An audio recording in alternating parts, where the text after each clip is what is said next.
നോക്കിയ എന്ന ബ്രാൻഡിനോട് നമുക്ക് പലർക്കും ഒരു പ്രത്യേക ഇഷ്ടമുണ്ടാവും. മൊബൈൽ ഫോൺ പ്രചാരത്തിൽ വരുന്ന കാലത്തെ മാർക്കറ്റിൽ ആധിപത്യമുണ്ടായിരുന്നതുകൊണ്ടും അതുപോലെ തന്നെ നമ്മൾ പലരും ആദ്യമായി ഉപയോഗിച്ച ഫോൺ നോക്കിയയുടേത് ആയതുകൊണ്ടുമൊക്കെയാണ് അങ്ങനെ ഒരു ഇഷ്ടം നമുക്ക് നോക്കിയയോട് തോന്നുന്നത്. 98-2007 കാലഘട്ടത്തിലാണ് നോക്കിയയ്ക്ക് സ്മാർട്ട് ഫോൺ വിപണിയിൽ ആധിപത്യം ഉണ്ടായിരുന്നത്.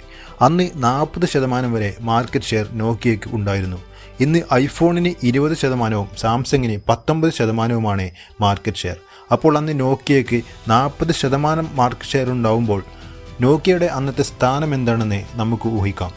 ഈ കാലഘട്ടത്തിൽ നോക്കിയ വളരെയേറെ വ്യത്യസ്തമായിട്ടുള്ള പല ഫോണുകളും അവതരിപ്പിച്ചിട്ടുണ്ട്. ഈ മോഡലുകളൊക്കെ നമ്മൾ ഇന്ന് കാണുമ്പോൾ വളരെയേറെ അത്ഭുതപ്പെട്ടു പോകും. അങ്ങനെയുള്ള ഒരു 5 മോഡലുകളാണ് ഈ വീഡിയോയിലൂടെ പറയുന്നത്. ഒന്നാമത്തേത് നോക്കിയ 7600. 2003 ഈ മോഡൽ നോക്കിയ അവതരിപ്പിച്ചത്. ഒരു ഇലയുടെ ആകൃതിയായിരുന്നു ഇതിന്. അന്ന് ചിന്തിക്കാൻ പോലും പറ്റാത്ത ഡിസൈനായിരുന്നു ഇത്. ഡിസ്പ്ലേക്ക് ചുറ്റിലുമാണ് കീപാഡ് കൊടുത്തിട്ടുണ്ടായിരുന്നത്.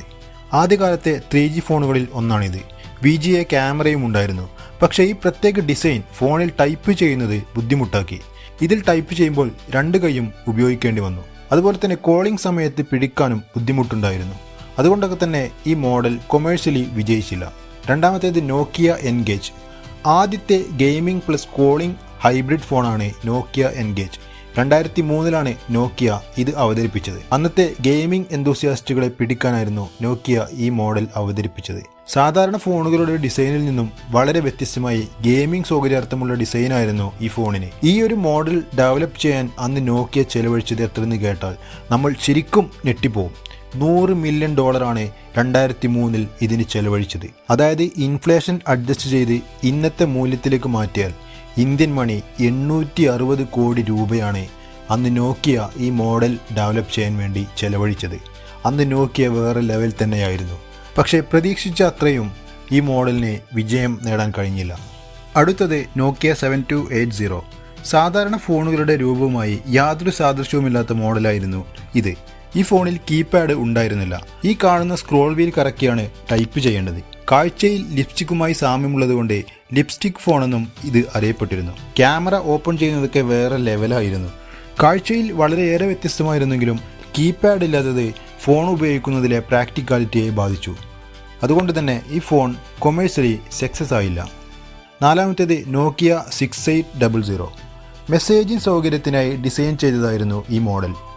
ഫോൾഡ് ചെയ്ത് വെച്ചിരിക്കുമ്പോൾ നമ്പർ കീസ് മാത്രം കാണുകയും കീപാഡ് നിവർത്തിയാൽ QWERTY കീബോർഡിലേക്ക് മാറുകയും ചെയ്യും.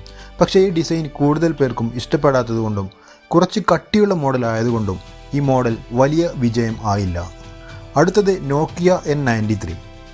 അന്നത്തെ മൊബൈൽ ഫോണുകളിൽ നിന്നും എത്രത്തോളം വ്യത്യസ്തമായിട്ടാണ്, എത്രത്തോളം വൈവിധ്യമായ മോഡലുകളാണ് നോക്കിയ അവതരിപ്പിച്ചത് എന്ന് മനസ്സിലാക്കാൻ ഈ ഒരൊറ്റ മോഡൽ നമ്മൾ നോക്കിയാൽ മതി. ജസ്റ്റ് ഒരു ക്യാമറ ഫോൺ എന്നതിലുപരി ക്യാമറയ്ക്ക് വേണ്ടിയുള്ള ഫോണായിരുന്നു നോക്കിയ N93. ഡിസ്പ്ലേ ഫ്ലിപ്പ് ചെയ്ത് റൊട്ടേറ്റ് ചെയ്താൽ ശരിക്കും ഒരു വീഡിയോ ക്യാമറ പോലെ ഇത് ഉപയോഗിക്കാം. 3x ഒപ്റ്റിക്കൽ സൂമിംഗ് ഇതിൻ്റെ ക്യാമറയിലുണ്ടായിരുന്നു. ഒപ്റ്റിക്കൽ സൂമിംഗ് ഇന്നുപോലും പല ഫോണുകളിലും ലഭ്യമല്ല. അതുപോലെ തന്നെ കാൾ സെയ്സ് ലെൻസുള്ള 3.2 MP ക്യാമറ അന്നത്തെ ഫോണുകളിൽ ഊഹിക്കാൻ പോലും കഴിയുന്നതിലും അപ്പുറമായിരുന്നു. നമ്മളെല്ലാവരും ആഗ്രഹിക്കുന്നത് പോലെ നോക്കിയ എന്ന ബ്രാൻഡ് അതിൻ്റെ പഴയ പ്രതാപത്തിലേക്ക് തിരിച്ചു വരട്ടെ.